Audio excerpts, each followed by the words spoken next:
మేము రాజమండ్రిలో ఉంటామండి. మేముండే ఏరియాలో ఈవిడ రోజు చేపలు అమ్ముతారండి. మనం మార్కెట్‌కి వెళ్ళి తెచ్చుకోలేము, టైం లేదు అనుకున్న వాళ్ళకి ఈవిడ చాలా యూస్‌ఫుల్ అండి. ఆవిడే ఒలిచేసి ఇస్తదండి. ఎటువంటి డబ్బులు కూడా ఛార్జ్ చేయదండి ఒలవటానికి. రీజనబుల్‌గానే ఇస్తదండి. ఫిష్, రొయ్యలు అన్నీ కూడా. ఆవిడ ధవళేశ్వరం నుంచి చేపలు తెస్తదంటండి. రోజు మార్నింగ్ 3కి వెళ్తదంట అక్కడ. చేపలు, రొయ్యలు ఆమెకి ఏమేమి కావాలో అవన్నీ తీసుకొని అక్కడ నుంచి 7:30 to 8 బిట్వీన్ టైంలో రాజమండ్రికి వస్తుందంటండి. అవన్నీ సేల్ అయిన తర్వాత ఆవిడ ఇంటికి వెళ్తుందంటండి.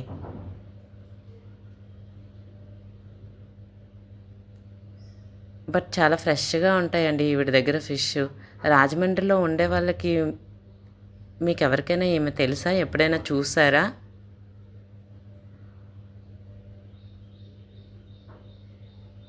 తెలిస్తే కింద కామెంట్ సెక్షన్లో కామెంట్ పెట్టండి. మీ ఏరియాకి కూడా వస్తుంది అంటే తను.